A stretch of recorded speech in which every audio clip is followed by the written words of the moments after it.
Hello everyone, welcome to channel NSA. Today we are kicking off a series that dives deep into the building blocks of life. Whether you're a student, future lab scientist, or just a curious mind, this is for you. In this video, we're going to explore what DNA is, what it's made of, and why it's such a big deal, not just in textbooks, but in modern medicine and diagnostics. Let's get started. So, what is molecular biology? When James Watson first coined the term molecular biology, he was mainly referring to the biology of DNA, deoxyribonucleic acid. But of course, DNA isn't the only molecule in the cell. We have proteins, carbohydrates, lipids, you name it. Still, in the modern lab, when we talk about molecular biology, we're usually talking about techniques and tools used to study nucleic acids, DNA, and RNA. Other molecules like proteins or sugars are still mostly handled in fields like clinical chemistry or biochemistry. These days, molecular biology labs are key to analyzing DNA and RNA for all kinds of purposes, like diagnosing infections, detecting genetic disorders, or even matching transplant donors.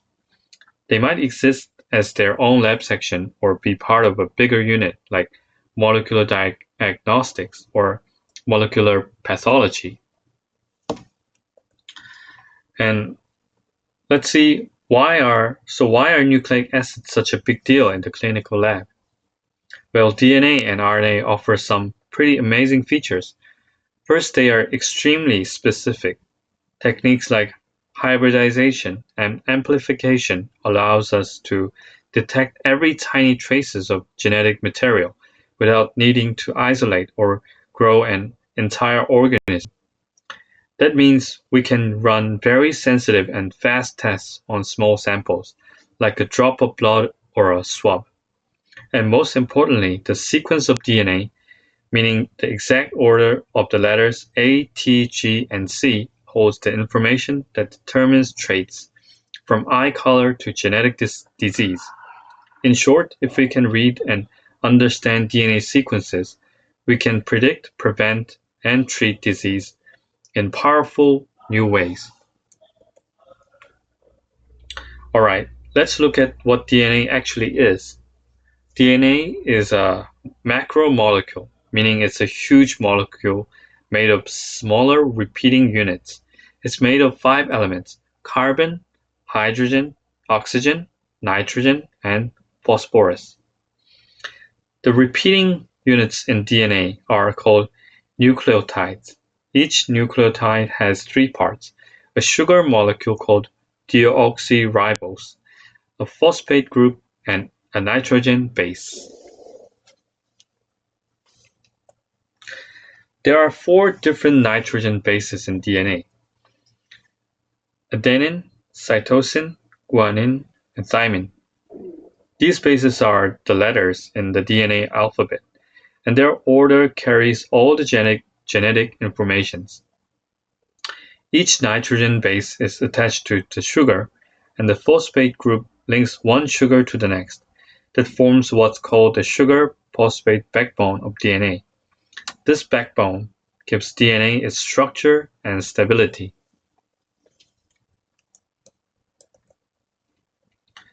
Now, when you line up these nucleotides in a chain, you get one strand of DNA. But DNA is double-stranded. 2 strands twist around each other to form the iconic double helix. Think of a twisted ladder. The rungs of the ladder are formed by base pairs, the nitrogen bases from one strand pairing with those on the other. A, which is adenine, pairs with T, which is thymine, using 2 hydrogen bonds. G, guanine, pairs with C, cytosine, using 3 hydrogen bonds. This base pairing is extremely precise.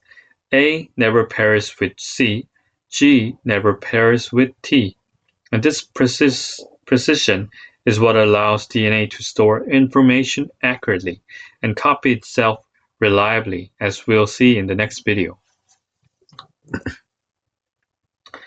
Another important thing about DNA is directionality. Each DNA strand has a 5' and a 3', and based on how the carbon atoms in the sugar are numbered, DNA is always synthesized into 5 to 3 direction, and the two strands run anti-parallel. That means one goes to 5 to 3 and the other goes 3 to 5. That may sound like a small detail, but it becomes super important when we talk about DNA replication. A quick bit of history here. The story of DNA goes all the way back to 1869, when a scientist named Johann Friedrich Mischer extracted a strange, sticky substance from white blood cells. He called it nuclein, what we now know as DNA. At the time, no one had any idea what it did. Walter Fleming, another scientist, studied the nucleus and chromosomes, but still didn't know their purpose. Fast forward almost a century later, and we discovered that DNA is the cell's information storage system. Just like computers store information in binary zeros and ones, DNA stores information using the letters A, C, G, and T, and those 4 letters are responsible for everything that makes us who we are, how we grow, how our cells function, even how disease develop.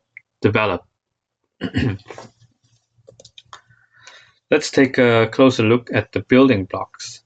If you have just the sugar and base, no phosphate, that's called a nucleoside. When you add a phosphate group, it becomes a nucleotide. For example, adenosine plus 1 phosphate is AMP. With 3 phosphates, it's ATP, the energy currency of the cell. In DNA, the sugar is deoxyribose, which is ribose missing an oxygen at the second position. That's what makes it deoxy. The 4 bases fall into 2 families. Purines, which has adenine and guanine, and they have 2 rings. Like before we talked about it, adenine pairs with thymine using 2 hydrogen bonds, and guanine pairs with cytosine using 3 hydrogen bonds. So pyrimidines, cytosine and thymine, they only have 1 ring. Why does that matter? Well, the pairing always happens between 1 purine and 1 pyrimidine, A with T and G with C. See, we had 2 pairs. A pairs with T, G pairs with C. So that keeps the Ys of the DNA helix consistent. And when two DNA strands come together, the nitrogen bases from hydrogen bonds A and T form 2 hydrogen bonds, G and C form 3 hydrogen bonds. That means GC pairs are more stable than AT pairs. This is important for things like melting temperature and PCR, which we'll get in later videos. Okay. And the strand shape of DNA is called B-form DNA. It's right-handed with about 10.5 base pairs per turn. But DNA isn't always in this form. Under certain conditions, it can take on an A form, also right-handed but more compact, or even a Z form, which is a left-handed and zigzaggy. Z DNA is found in regions of DNA that are under tension, like during transcription. It's not common, but it tells us that DNA is more flexible than we thought. DNA bases can also be chemically modified by methylation, for example. Methylation can turn genes on or off and plays a big role in gene expression, cancer, and epigenetics. Some drugs we use in cancer therapy, like 5-BRDU or cytarabine, are actually modified nucleosides. They work by messing with DNA replication in rapidly dividing cells. So understanding DNA structure isn't just for passing a test, it has direct, real-life applications in medicine. So that's it for today. We covered what DNA is, what it's made of, how it's structured, and why it's so powerful, both in nature and in the lab.